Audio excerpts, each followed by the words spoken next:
Peep my fit. Ano masasabi nyo? May ganap tayo today. Hindi naman siya ganap, pero may konting adventure tayo today. Pamper time.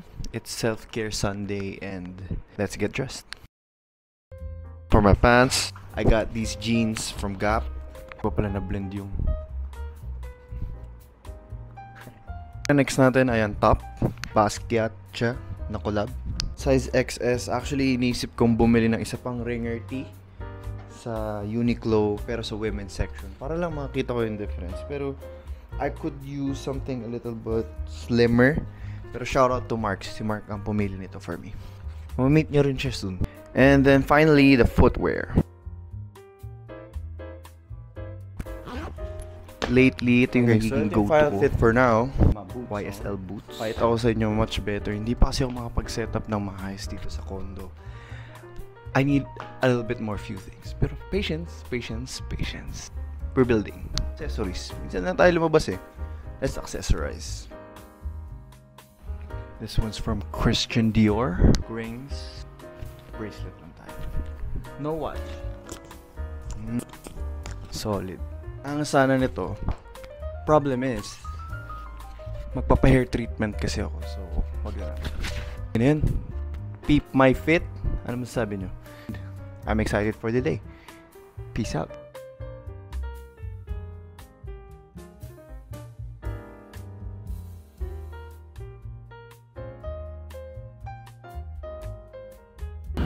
Dito na tayo. It's Pamper Day.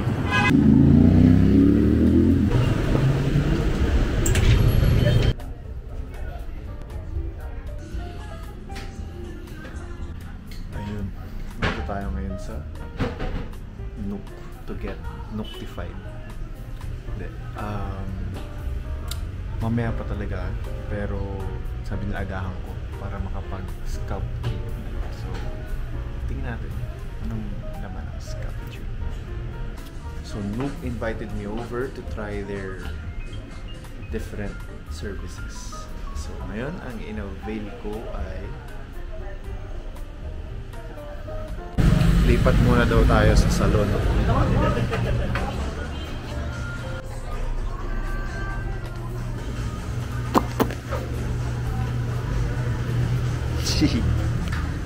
Come.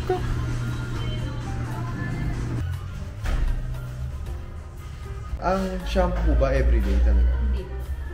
Dapat di everyday pa siya shampoo. Tuwing ka rin, no? Yung hanggat ka, 3 to 4 times a week. Usually talaga ako dati, nung pinahaba ko yung buko, hindi talaga kasi yung natural oil daw. Kailangan may natural oil. So at least 3 to 4 times.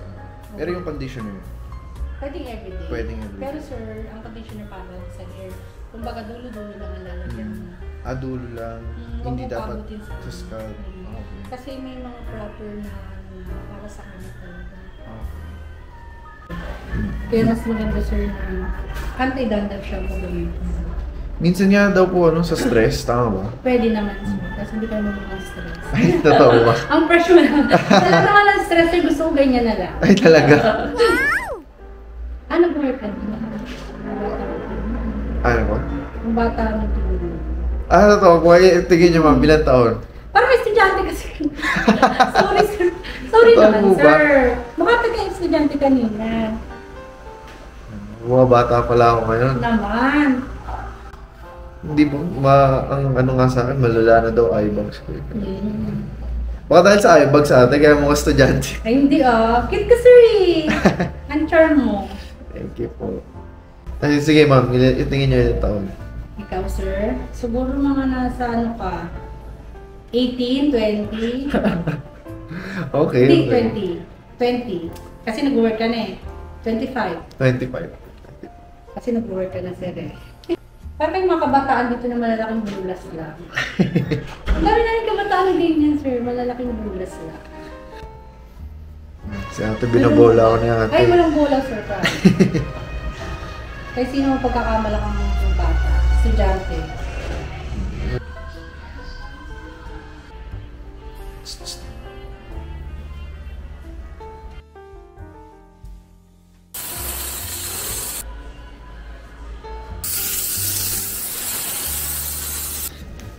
Sarap ang lamig. Nakaka-relax kasi ni Spike mo, sir. Matatanggal yung stress ng ano.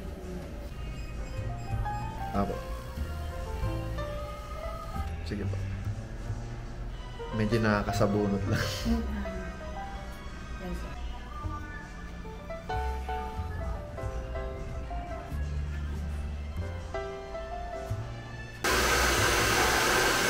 Thank you po. Thank you, sir. Grabe si ate. Puring-puri ako. Nahiya na ako. Grabe. Ate, shoutout sa'yo. Grabe na yung pambobola mo. Maraming salamat. Much love. After that, my scalp, my head feels so relaxed. Lalo na nung may minty part. Loved it. So excited for the next one. Okay, I just finished consultation with Doc. And ayos natin eye bags ko.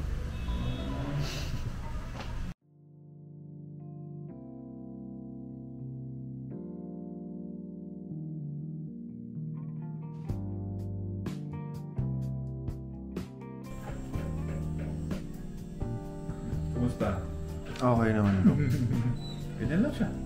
Sabi mo face massager. Kasi pag sinabi yung face vibrator, iba-iba lalabas. Ibang vibrator pala. Iba-iba lumalabas eh. Face massager. Beauty bar, face massager. Tapos ako, hinanap ko lang ganyan dati. Face massager lang. 3 sessions, 3 weeks apart. Oh. So we do it now, we do it 3 weeks after, then another 3 weeks after. Okay, dahil dyan, bounce na tayo. I have to go. May meet pa tayo today after na. Sa totoo lang. Sarap hawakan ng buhok ko. Hi, ate.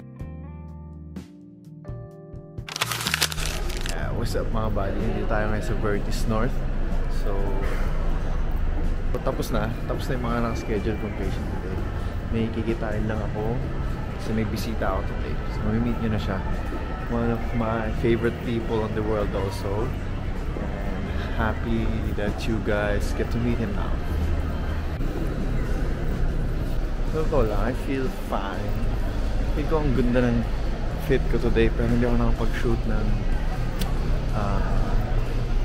full fit kasi wala lang, medyo busy. Pero soon, my everyday work fit meron yan. Ayusin ko lang yung setup ko sa condo, lighting and everything para makapag-shoot ng maganda.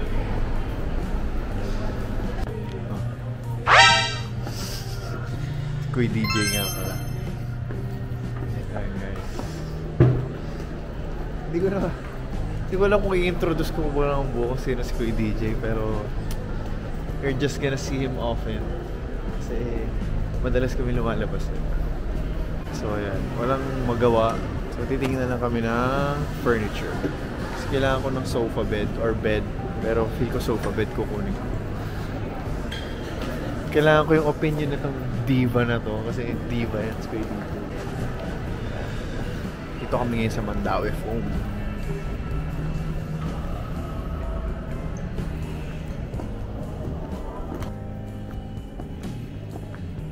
Oo, na single. Ganito kasi ang baba pala niya. So para lang din ako nasa lapag. Pero ganito yung idea ko kasi medyo aesthetic siya for vlogging, for talking sa camera, 'di ba? Ayos ah. Ganito na lang 'to yung sofa bed ko. Parang isang malaking beanbag. Yun. Giant beanbag. Kino-consider ko daybed, pero problem ko sa daybed, ang lawak niya masyado. Pero, I don't know actually. Pwede na, feel ko, compared doon sa daybed, feel ko much better yung daybed.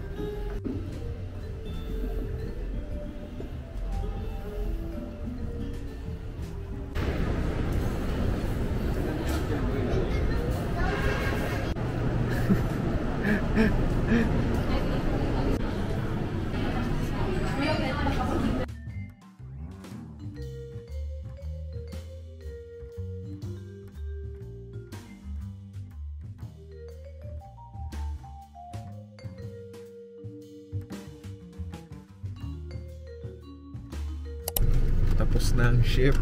Ngayon, magagala kami.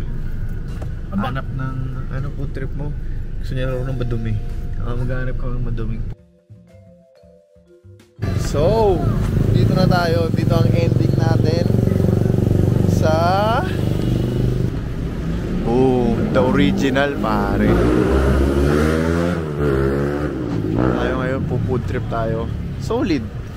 Sobrang arte na itong kasama ko. Sabi niya gusto niya ng madumi. Water. Pero yung sakto lang. Goods pa rin naman dito. Hindi naman madumi dito. Pero alam mo yun. Ang ibig sabihin niyan yung hindi restaurant. Pero yeah. Solid dito. Tagal ko na hindi nakakain dito. Pwede ito ba sa taas? Pwede naman. Euro. The OG.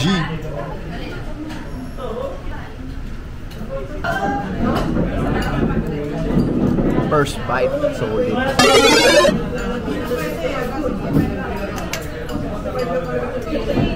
Sabaw pa lang.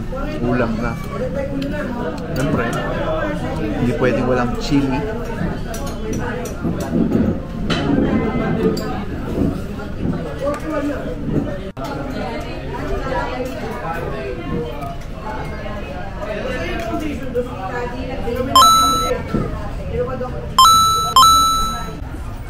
Walang kupas. Pares original dito. Okay, kung saan kami pupunta ngayon, I don't know. May this be the end? I don't know. Saan tayo, Kuya Ditch? Yun yung comment.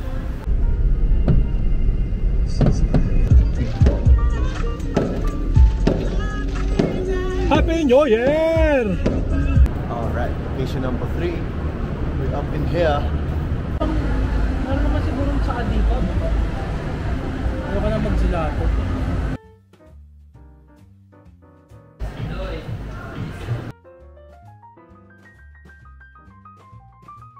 Hindi makita ko anong flavor yung kinuha ko, pero ang order ko ay pastillas de cazón. So medyo bihira yung flavor na yun. Sa daming beses ko nagpunta dito, ngayon ko lang siya nakita.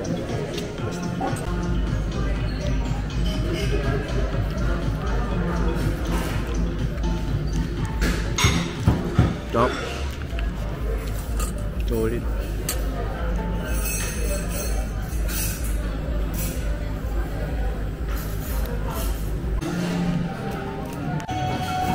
Ano yan? Embutido or langganisa? Ano yun? Saba. Tikman natin yung embutido. Hindi siya mong embutido dito.